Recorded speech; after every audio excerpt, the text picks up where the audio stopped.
Mustafa Kamal Ajaraie কৈছে ইছলাম মানুহৰ মাজত এতিয়া পূজা কৰিব লাগিব।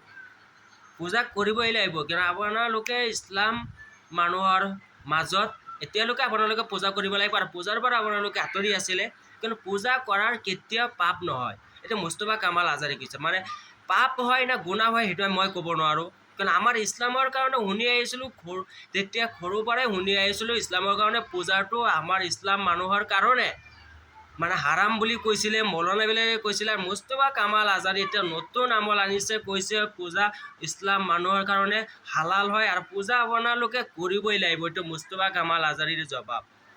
ভুল ধৰ্ম প্ৰচাৰ হৈছিলে, ভুল কথা প্ৰচাৰ হৈছে, এতিয়া সত্যবোৰ ওলাই আহিব লাহে লাহে। বহুতেই বুজিব, বহুতেই বুজি নাপাব।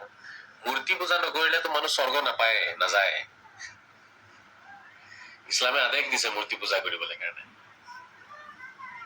মই দেখুৱাম আপোনালোকক মূৰ্তি পূজাৰ আদেশ আছে কোৰাণত। মুস্তফা কামাল আজাৰী কৈছে কোৰাণৰ পৰা ওলাই দিব পাৰিব। এতিয়া মুস্তফা কামাল আজাৰী কোৰাণ কোনটো কোৰাণ হয় মই ক'ব নোৱাৰোঁ। মুস্তফা কামাল আজাৰী কৈছে কোৰাণৰ পৰা ওলাই দিব, আপোনালোকে পূজা কৰিব লাগিব।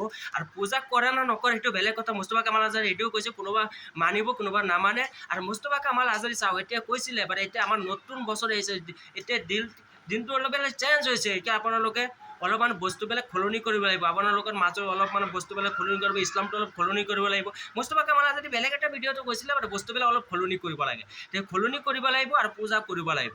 কিন্তু পূজা নকৰিলে আপোনালোকে কেতিয়া জান্নাত যাব নোৱাৰে।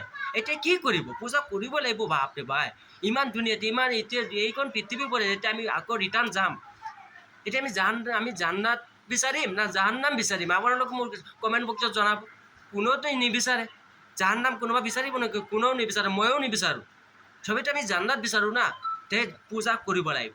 এইটো মুস্তফা কামাল আজাৰীৰ জবাব। এতিয়া পূজা কৰে না নকৰে ক'ব নোৱাৰোঁ, কিন্তু আমাৰ মৌলানা কৈছে পূজাটো আমাৰ ইছলামৰ কাৰণে হাৰাম।